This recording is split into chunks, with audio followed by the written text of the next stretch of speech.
So, Jack Forster's moved from Hodinkee to Watchbox. Does that mean that we can put a line through Hodinkee? They are dead, buried, and gone.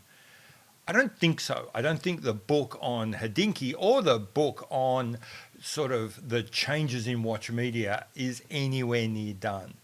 I do think, though, that the move of Jack does mark the end of a chapter, both of the Hodinkee line and where that's going, but also probably opens a new chapter for an organisation like Watchbox. Let's talk about that.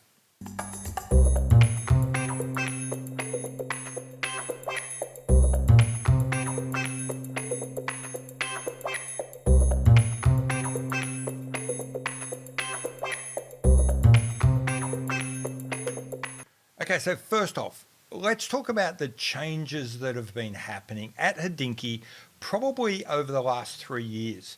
I don't think that the travel clock event started the decline of Hodinkee, but I do suspect it was a bit of a milestone. I think if in years ago, if anyone was to ever try and figure out, plot out a history of Hodinkee, I think they would see in the graphs of like user engagement, belief in community, that moment where they released that travel clock, the response, and then Hodinkee's response to the community probably will mark a moment where we can say there was a before travel clock moment and an after travel clock.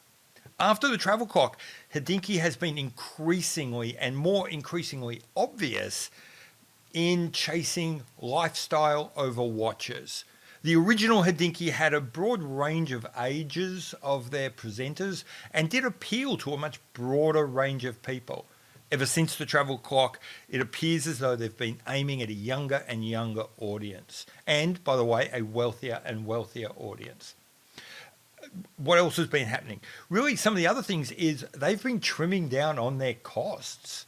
Over the years, we've seen more and more seasoned, experienced journalists leave Hodinkee, and particularly since the travel clock time, they're being replaced by, and this isn't secret, just go look at the bios, a vast number of people who either have been bouncing around as freelancers if they're a bit older, or this is their first journalism job. They've been doing something else. Maybe they were a YouTuber, maybe they were like they just finished grad school, and now they're coming out and this is entry-level work for them.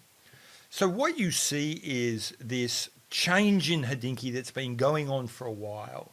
And in that change, Jack Forster has been looking increasingly out of place.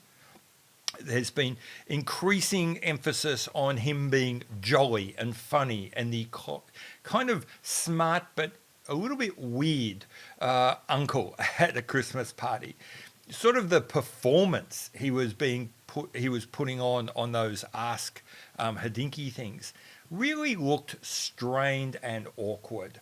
And I think it was an attempt to try and take this older, smarter, very professorial type and turn him into something that was more consumable by a kind of a younger, less watch-oriented, more mainstream kind of lifestyle audience.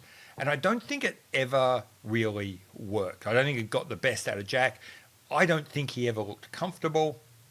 And I think he probably was struggling with the role. And as I said, towards the end, he was just looking out of place. So I'm not surprised that Jack moved, and I'm not surprised to see where Hodinkee is. I think people have spoken a lot about the fact that Hodinkee is this kind of arcane name, meaning watch or time or something in Czech, I believe. But I have a suspicion that one of the other reasons it was chosen is it for someone who isn't deeply into watches, it's not threatening. It can be moved to anything. Today, someone will come on and watch Hodinkee and watch a show about what celebrity is wearing what, utterly unintimidated by a watch that might by a title name that might include the word watches. Hodinkee I think, has always been intended perhaps to be where it is now, and we're just seeing it in its final form. So why would Jack leave and go to Watchbox? Or more importantly, what's in it for Watchbox? What are they doing? How are they going to sell more watches because they're now upping their content game?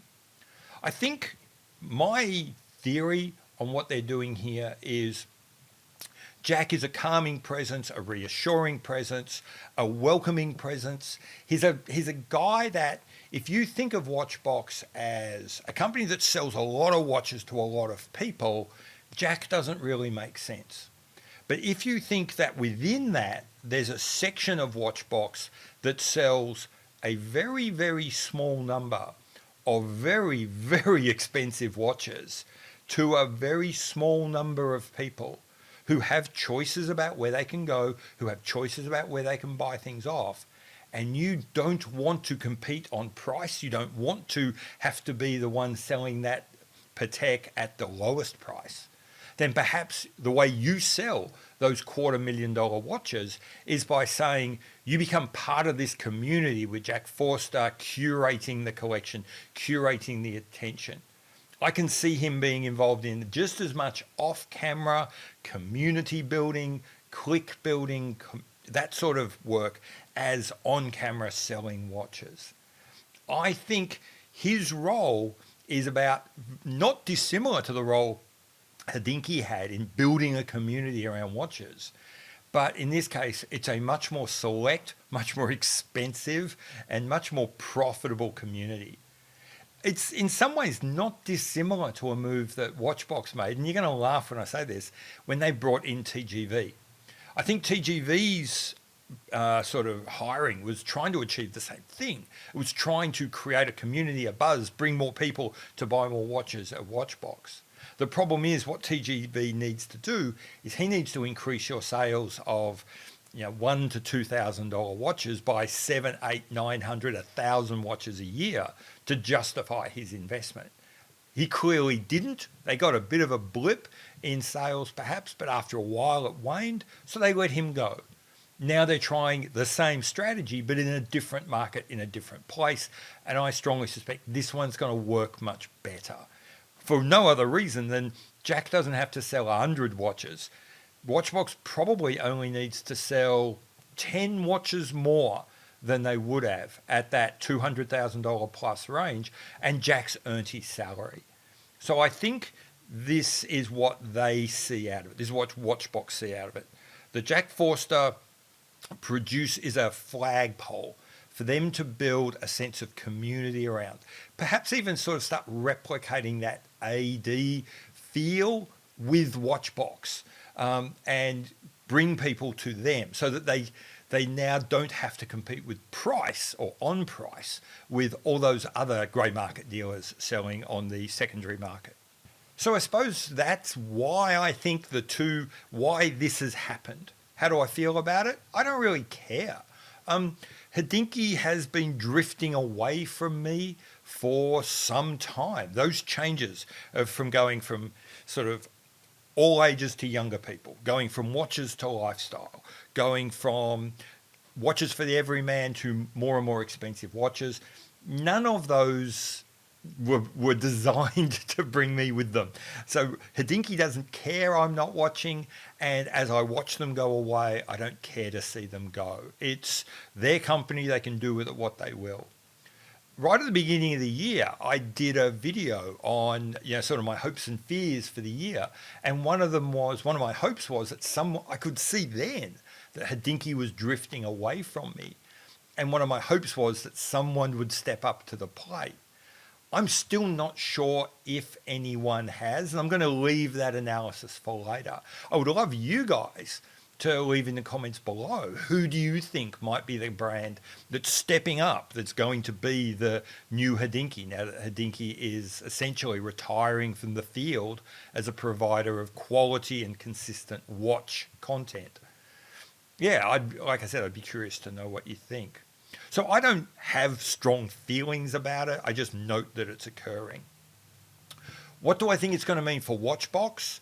Well, with a bit of luck, it means that Jack can go back to some of the stuff he does best, give up the performing bear routine that Hodinkee was starting to make him play. My fear is that he's going to be locked away off camera doing coterie provider sort of glad handing a little bit too much. But, you know, with a bit of luck, he will get in front of camera and we'll see some really good stuff. And that would be good. That would be really welcome. I think he provides an excellent foil for Tim Mosso. Tim sometimes gets caught up in what he knows and doesn't talk enough about what he thinks and feels. And I would love to see Jack draw some of that out of him. As impressive as Tim Mosso's feats of memory are, he doesn't tell me anything I can't find out for myself when he just spouts facts. I would love to start hearing more of what Tim thinks about things and what he feels about things. And maybe having Jack there will help that come, and we'll see Tim grow. I have more hopes than I have fears about Jack moving to Watchbox. So anyway, that's my thoughts on this move. As I said, it's not the end of the world. It's not the end of the book on changes to the watch media. It's the end of a chapter. It's the end of the Hodinkee chapter. And with a bit of luck, maybe it's the opening of someone else's. So that's really just about it. I've been Pete McConville. Welcome to my channel. If you've enjoyed this, please like, please subscribe. More than 2/3 of the people that watch my videos are not subscribers. I would love to get that fixed. It would make me feel a little bit more secure. And I am trying to grow the channel just a little bit. Love to hear your thoughts on this video or really anything else. So leave comments. And as I said, I'll see you later. Bye.